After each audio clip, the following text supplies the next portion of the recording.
To begin with, I also always really like David's presentation. I wish he could go always in front of me when I give talks, because he takes away all the graphs and makes my life so much easier.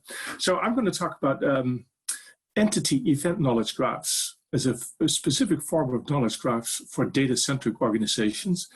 Everything that David already talked about was from the perspective of a data-centric organization where you don't create a new ontology and a new silo for every application that you need, but you just try to keep the same data infrastructure.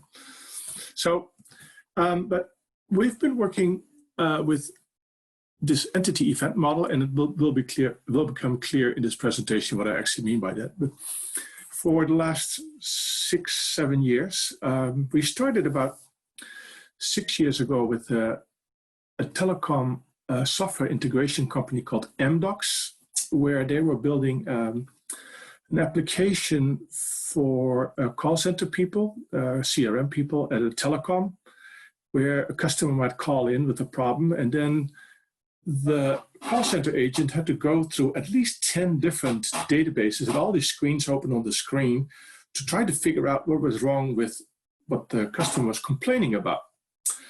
And so we started a big project together where my client said, you know what? And he's been in IT his whole life. Why don't I make the telephone customer the core entity in my database? And then I go take all the data that I have in all my many different silos in my relational databases and look at everything as an event, as something that happens by the customer or something that happens to the customer, yeah? And I attach that to that core entity, yeah? So basically, he took data from many, many different places and created an entity tree where the customer was the entity, and then we had, and then he had everything that, every phone call, every call to the call center, every time that his email failed, his phone failed when he started a new account, were events attached to that model. And the advantage of that approach was that if someone was called up, he could just with one call get the whole tree of the patient, the telephone customer in memory, and then do a big rule-based approach to it to make sure that the call center person already knew right at the start probably what the costs were for what the customer was going to talk about. So anyway, that was the first time, but and the customer was using our graph database called Allegro Graph, but we didn't have a distributed version of Allegro Graph, so we had kind of a clunky solution to that. So then 4 years ago, we started working with Einstein Medical College in the Montefiore Hospital in the Bronx, where our customer there, now our partner, had exactly the same approaches that we had with Amdocs. Yeah? So he looked at the thousands of databases that you might have about a patient, and it was just impossible to do any machine learning, any advanced analytics over that. So he had come up independently with exactly the same solution where he said, okay, you know what? We'll take, and so, okay, let me take a step back. So he created an ontology, just what David talked about, of how the core entities in a hospital, what the core entities in a hospital are, like a patient and doctors and maybe drugs and so on, but mostly it was about the patient. And then he also looked at everything that could happen to a patient as an event, and he created a very simple ontology of events like a diagnostic, a test, a medication administration, a procedure, etc. Yeah? And he used the same model of you have a tree, but at the root you have the patient, and then all the events attached to that. Yeah? And we've been doing this now for 4 years. Because of this model, we developed a distributed version of Allegro Graph because the data in a hospital is just way, way too big for a single database. You really need a distributed version. And 2 years ago, we went in production, and this solution of a distributed Allegro Graph with an entity event model has been now kind of battle tested. And then for the last year, we used the same model in a call center. But again, because of the time that we have today, I won't go too deep. And then we're, of course, working with other industry that are all doing POCs with the same model. And again, I haven't really explained yet enough what the entity event model is. So, but before we go there, if you want to apply that, then you have to believe in three things. The first thing is you really have to believe that semantics is important for you. David gave a great illustration of how he created a model, an ontology for all the important things that the bank cares about, the enterprise ontology, and also taxonomy of all the words that you care about. And everything that he does is linked back to that thing. You can't no longer in this day and age have a situation where you have different teams of programmers that come all up with the table names and column names, or if they use other kinds of graph databases where they just willy-nilly come up with the names of nodes and edges, and then 3 years later go to another project, and at some point anyone really can't derive anymore what the meaning of these nodes and these links and these classes of objects were. You really need a formal method to define those objects. The second thing that you have to believe in, that data-centric computing is really important. There's 2 books that you might want to read about it that describes this problem where the application-centric mindset is hobbling our enterprise. The enterprise needs a new application. So they buy some software, link it up to existing databases, and every time when you get a new application, you more and more cement the old silos, and you're very afraid to change anything because you have no idea what applications might fail if you change something. So it's important that you believe in that structure. And then finally, if you want to simplify your data, you really might want to have a look at what entity event-based knowledge graphs are. And so in order for me to explain that, I'll start with what we did with the hospital in the Bronx, Montefiore. So I've been working that for several years, where we have data of about 2 million patients and 12 years of data all in one knowledge graph. And the effort is supported by Intel, because this was not an external AI company that wanted to do something fun with hospital data and was kind of begging to get data from somewhere. This was actually an initiative that started within the hospital, started by a medical doctor that also was a PhD in computer science and strongly believed in semantics and wanted to come up with this dream of one data infrastructure for any kind of analytics. So as I said, we worked for 4 years with this hospital. Oh, sorry about the slides, by the way. So now my slides won't advance. Okay, here we are. Yeah, so we had this dream to have one data infrastructure for any kind of analytics that you could do. And we might add more data to our entity event model, but we're never going to change the underlying model. And we achieved it. So in 2017, we went in production with this entity event model, with a model for respiratory failure, where we could predict way better with machine learning whether a patient was going to get into respiratory failure or not. So this is a real-time system, real-time decision support system.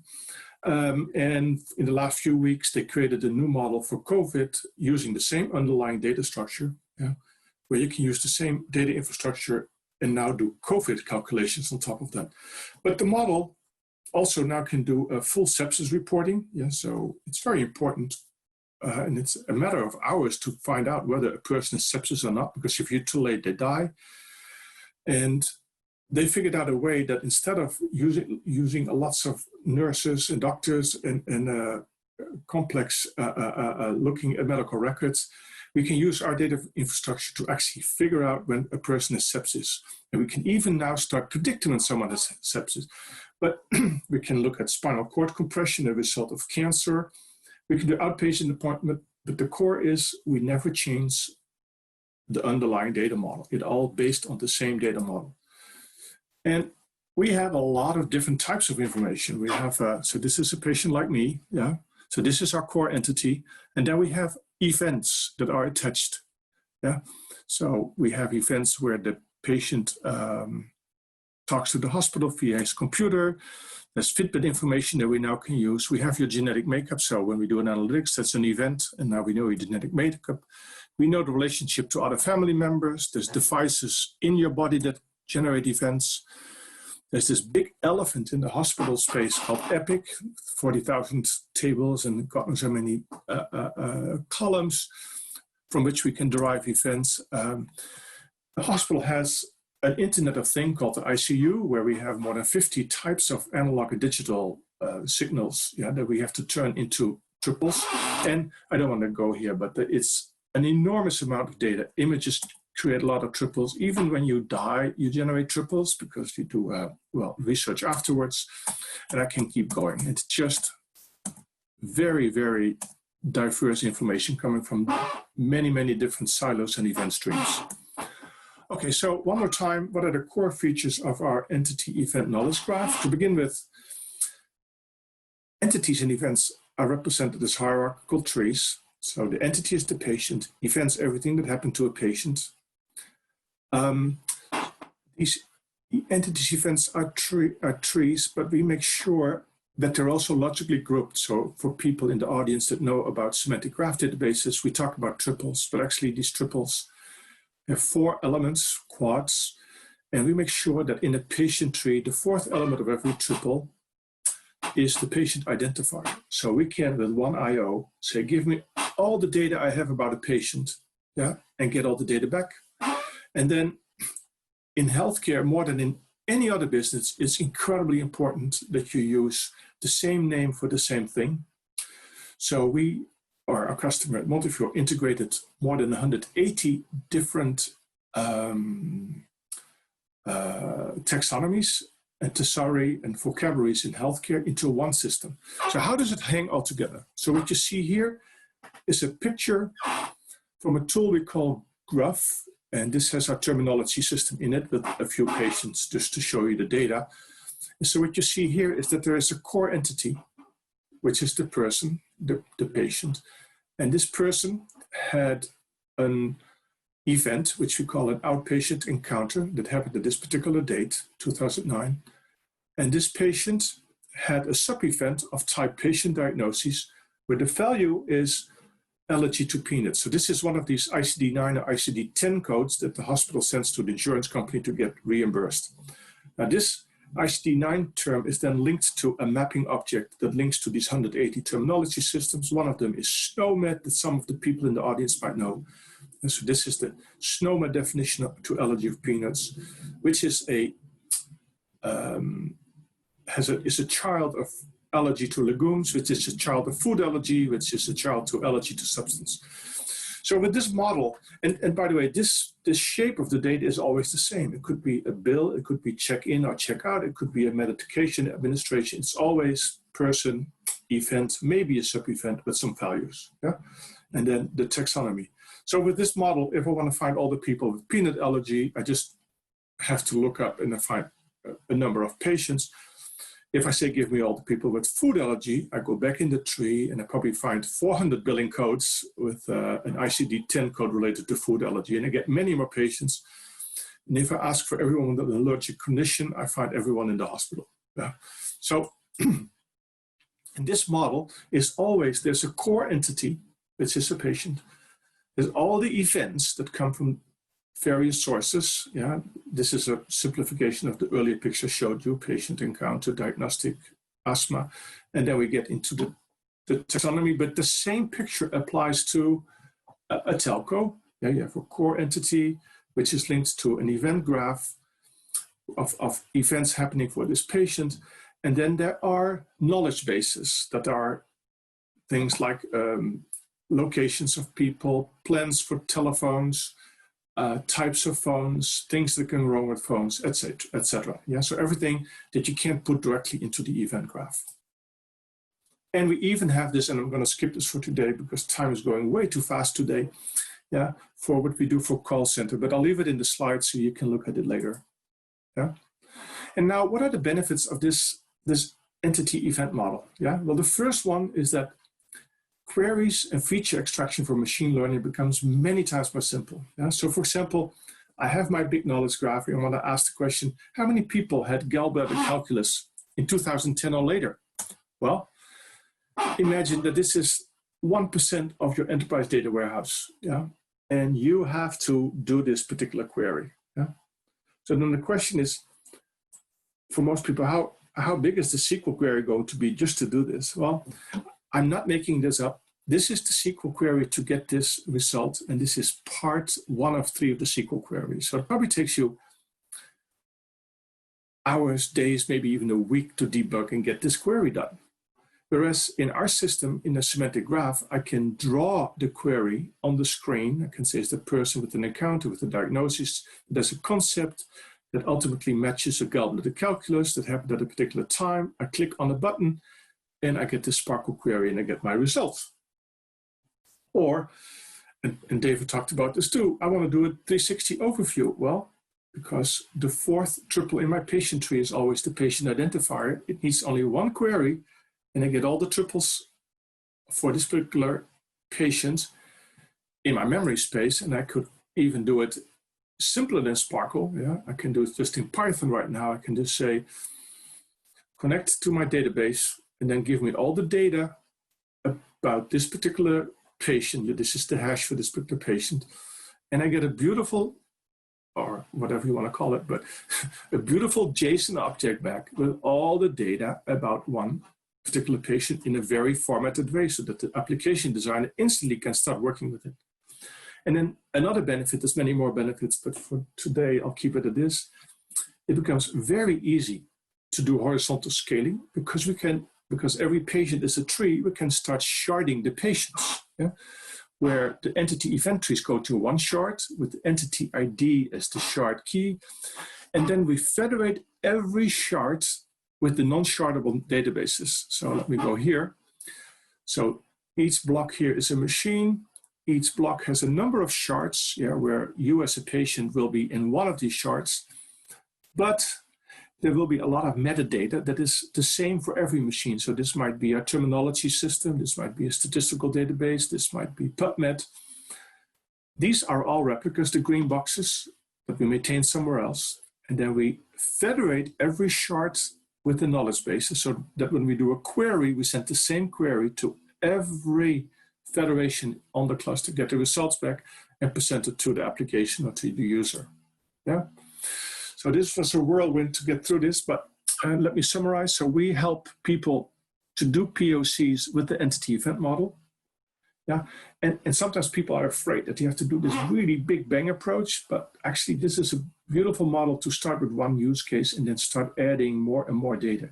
You never, because you're only adding types of event, you never have to change anything to the underlying data. And we've seen now that even in a 3-month POC, we can show the core benefit of the entity event model. And you saw me show several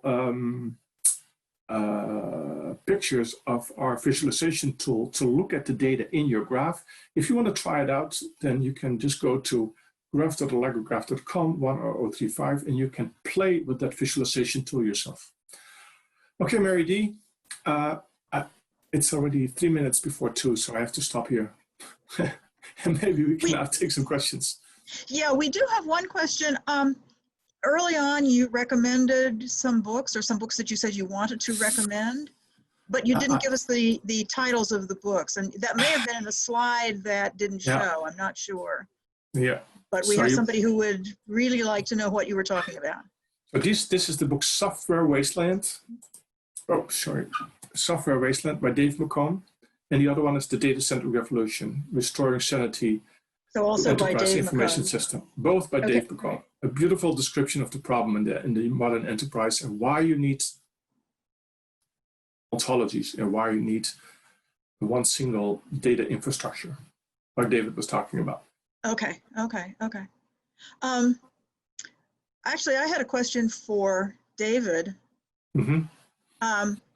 When you were talking about our dear friend Fred Jackson, would the knowledge graphs identify if customer Fred Jackson was also the owner of Jackson Enterprises with not a social security number, but an EIN, and with a address totally separate from a residential address. I mean, that's also a fairly common use case for customer due diligence, for customer onboarding. Now, I can't guarantee that it would absolutely figure it out unless there was enough similarity in other related data. But the beauty of this entity resolution approach is that you're able to look at a number of different connected nodes and bring them in and see, are there similarities between the information in those connected nodes? And hopefully you get enough to draw an inference that, you know, is relatively correct. Yeah. And sometimes it's just enough to trigger a notification to a human who then looks at it and goes, no, it's not, or yes, it is. That's long been a sticky problem. Yeah. Okay, does anyone else have a question? So I know it's getting late in the day for some of you, not quite for our West Coast people, but if not, I would like to thank both David and Jans. Those were really very, very interesting presentations. I know I learned